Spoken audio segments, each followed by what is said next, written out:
Allez, bonjour à tous. Aujourd'hui, on plonge dans un sujet qui sonne un peu science-fiction, mais qui est pourtant déjà au cœur de nos vies, l'intelligence artificielle. Alors, est-ce que l'IA, c'est toujours un truc de film? Eh bien, si on a tendance à le croire, préparez-vous parce qu'on va voir que la réalité, en fait, elle a complètement dépassé la fiction. L'IA, ce n'est plus le futur, c'est maintenant. Elle est là, tout autour de nous, et souvent on ne la remarque même pas. Pensez-y une seconde. Chaque fois qu'on demande à notre GPS le meilleur itinéraire, qu'on traduit une phrase sur le pouce, ou que notre appli photo reconnaît un visage, et oui, même quand on demande à notre assistant vocal de lancer notre playlist préférée, à chaque fois, c'est une IA qui est à la manœuvre. C'est un peu le moteur invisible qui fait tourner tout notre univers numérique. Bon d'accord, mais alors qu'est-ce qui se cache vraiment sous le capot? C'est quoi l'IA concrètement? De quoi est-ce que c'est fait? En fait, l'idée de base est assez simple. L'objectif de l'IA, c'est de créer des machines capables d'imiter l'intelligence humaine, c'est-à-dire de les entraîner à apprendre, à raisonner et à prendre des décisions un peu comme nous on le ferait.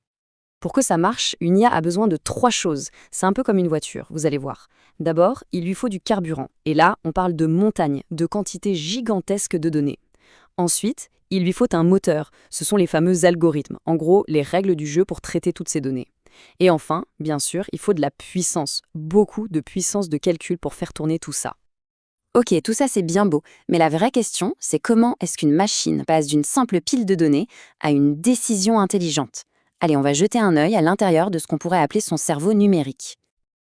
Alors pour apprendre, il y a principalement deux grandes méthodes.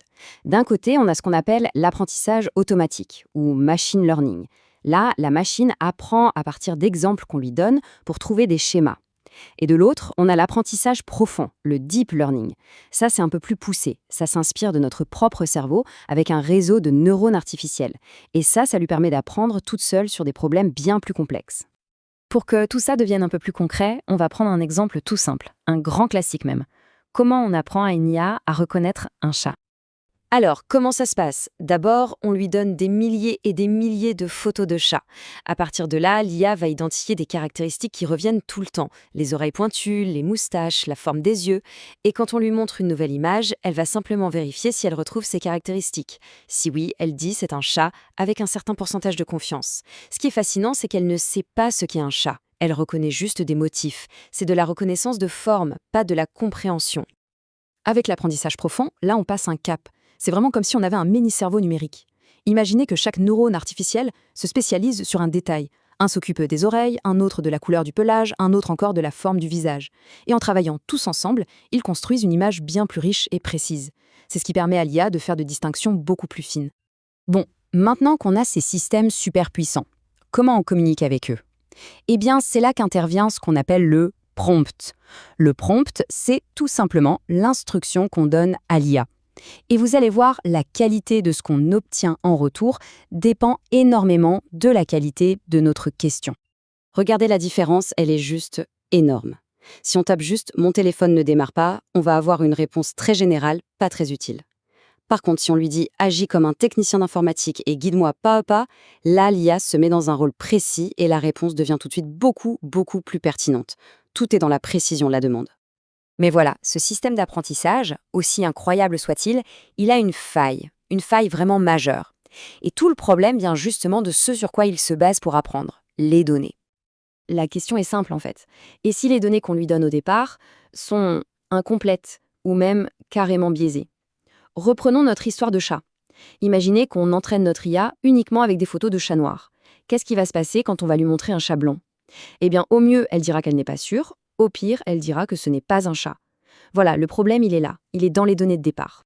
C'est une règle d'or et elle est implacable. Si on met des données biaisées à l'entrée, on aura forcément des décisions biaisées à la sortie. C'est mécanique. Une IA ne fait qu'amplifier ce qu'on lui a appris, le bon comme le mauvais. En fait, il faut voir le biais de l'IA comme un miroir. Ce n'est pas la machine qui invente des préjugés. Non, elle ne fait que refléter les nôtres. Elle reflète les failles, les oublis et les préjugés qui sont déjà présents dans les données qu'on lui donne à analyser. Si l'information de départ est incomplète ou fausse, l'interprétation finale sera forcément biaisée. Ok, maintenant qu'on a vu un peu la mécanique interne, prenons du recul.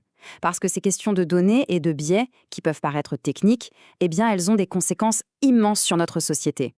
La première question, c'est l'éthique. Et c'est énorme. Imaginons une IA qui aide au recrutement. Si on l'entraîne avec les données des 50 dernières années, elle va peut-être apprendre que certains postes étaient majoritairement occupés par des hommes. Et qu'est-ce qu'elle va faire? Elle va reproduire ce schéma et potentiellement écarter des candidats tout aussi qualifiés.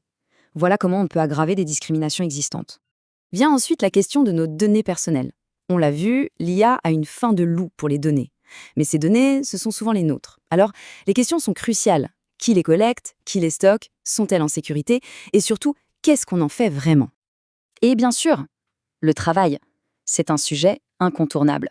L'IA va automatiser énormément de tâches, c'est un fait. Certains métiers vont être profondément transformés, d'autres vont peut-être disparaître. Mais attention, ça veut aussi dire que de nouveaux métiers vont apparaître, des métiers où il faudra collaborer avec l'IA, la superviser. C'est une vraie révolution du monde du travail qui est en marche. Un point auquel on ne pense pas forcément tout de suite, c'est l'impact sur l'environnement. Parce que faire tourner ces IA, ça consomme une quantité d'énergie absolument colossale. Il faut alimenter des serveurs surpuissants, les refroidir en permanence. Tout ça, ça a une empreinte carbone bien réelle et qui commence à sérieusement poser question. Et tout ça nous amène à la question qui est peut-être la plus vertigineuse de toutes. Quand une IA fait une erreur avec de graves conséquences, qui est responsable? Est-ce que c'est le développeur, l'entreprise qui utilise l'IA, ou même la personne qui a donné le prompt?